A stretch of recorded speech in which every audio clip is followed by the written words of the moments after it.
Shri Harikrishna Heights येथे अत्यंत व्याजबी दरात 25 अमेनिटीज आणि प्रशस्त पार्किंग सह 2 आणि 3 BHK रेडी पोझिशन फ्लॅट्स उपलब्ध। बुकिंग साठी संपर्क पार्श्वनाथ प्रोजेक्ट 9090787833।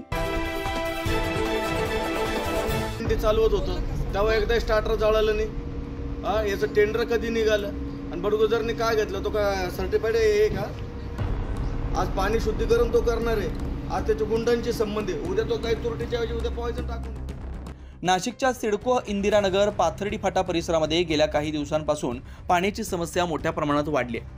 बऱ्याच ठिकाणी पाणी येत नसल्यानं नेमकं खरं कारण काय हे जाणून घेणं करता आज नाशिक पश्चिमचे आमदार सीमा हिरे या लोकप्रतिनिधी सह थेट मुकणे धरणावर अधिकाऱ्यांना जाब विचारण्यासाठी धडकल्या।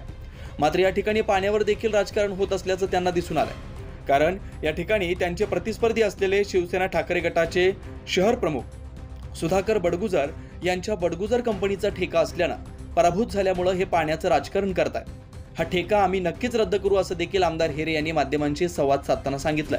मुकणे धरण इथे आलेलो आहोत आणि जवळपास इथे स्टार्टर जे आहेत ते 3 स्टार्टर हे जळालेले आहेत आणि त्यामुळे पाणी पुरवठ्यात तुटवडा होतोय। त्याचबरोबर संबंधित ठेका हा कोणाला दिलेला आहे याचा सुद्धा तपास केला तर तो बडगुजर कंपनीच्या लोकांना दिलेला आहे आणि त्यामुळे पाण्यावर सुद्धा राजकारण करण्याचं काम या बडगुजरांचं चालू आहे। त्यांनी काय केलं की महिला ज्या वेळेस पाणी कमी येतं हे सांगायला त्यांना जातात, तुम्ही आम्हाला मतं कुठे दिले, आम्ही कसं तुम्हाला पाणी देणार, ज्यांनी तुम्हाला तुम्ही ज्यांना मतं दिले त्या बहिणींकडे जा, अशा प्रकारचे उडवाउडवीचे आणि उद्धटपणाचे उत्तरं हे त्या महिलांना देत आहेत। महिला अक्षरशः पाण्यासाठी वनवन करतात, त्यांना मुलांना डबे करण्यासाठी पाणी नाही, घरात आंघोळीला पाणी नाही, प्रचंड ताणाला त्यांना सामोरं जावं लागतंय आणि अशा वेळेस त्यांना पाण्यावर राजकारण करायचं सुचतंय।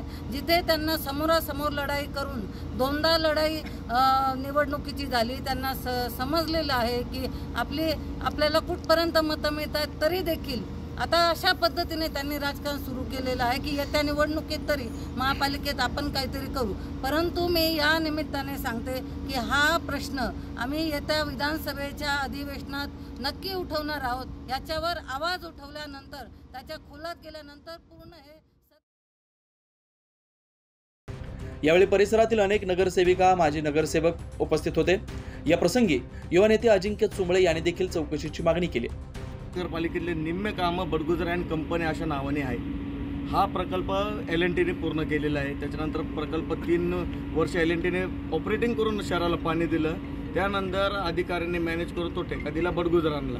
मग जल शुद्धीकरण आणि इथून पाण्याचं पूर्ण ऑपरेटिंग हा बडगुजर कंपनीला दिलेलं आहे। आत्ता जर 8 महिन्यापासून प्रकल्प दिलेला आणि 8-8 लाख रुपयाचे 4 स्टार्टर जळाले आणि अधिकारी त्यांना पाठीशी घालत आहेत, कारण अधिकारी त्यांना घाबरत आहेत समोर बोलायला किंवा कारवाई करायला।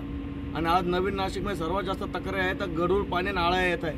जर नवीन प्रकल्प आहे, तुरटीचे एवढ्या मोठ्या प्रमाणात बिलं निघत आहे, मग ती तुरटी चालली कोणाच्या घरी आणि गढूळ पाणी आणि आळ्या कशा काय येत आहे?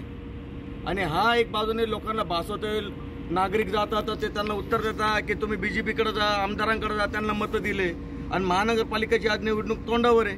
मग काही दिवसानंतर तो अर्ज देईल की पाणी सुरळीत करा, म्हणजे ऑटोमॅटिक परत पाणी सोडणार तेच लोक आहे, कारण अधिकारी सगळे त्याच्या हाताखाली काम करू राहिले। मग उद्या तो श्रेयवादाची निवडणूक होईल की मी अर्ज दिला म्हणून पाणी चालू झालं, पण प्रथम नागरिकांना माहीतच नाही की हा प्रकल्पच बडगुजर चालवतोय। आणि अशा जर ठेकेदाराला जरी काम देत असेल त्याचे असे अंडरवर्ल्ड सलीम कुत्ताशी संबंध आहे, उद्या तो विषय घालून लोकांना पाणी देईल। एखादा माणूस पागल झाला, निवडणूक 2-2 वेळा पडून, अगं घर त्याचं गुन्हेगारी पार्श्वभूमीचं आहे आणि नगर अधिकाऱ्याने कसं काय चढून जातं आणि तिथे शेजारी लाईन असल्यामुळे ती ड्रेनेज जर चुकत झाली किंवा काही कुठे घाणपाणी असलं तर ते एअरली ते सॉक करतात आणि ते पाणी मग लोकांच्या नळामध्ये, तो विषय आहे।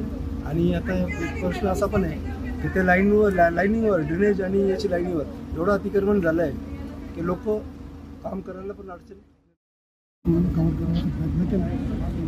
पहिल्या दिवशी 137 कमी पाणी गेलं होतं, 137 नंतर चालू झालं, नंतर आपण काल 151 MLD पर्यंत पाणी देऊन बॅकलॉग आहे आपण भरून काढायचा प्रयत्न केला आणि रेग्युलरली 4 पंप चालतात, आता 4च पंप चालू आहेत, त्याच्यापेक्षा कमी पंप। या प्रकारानंतर आता आमदार सीमा हिरे या स्वतः येत्या विधानसभेत सिडकोच्या या पाणी प्रश्नाचा आवाज पुढे उठवून चौकशी करणार असल्याचं बोललं जात आहे। 9 न्यूज महाराष्ट्रासाठी प्रतिनिधी नितीन चव्हाण, नाशिक।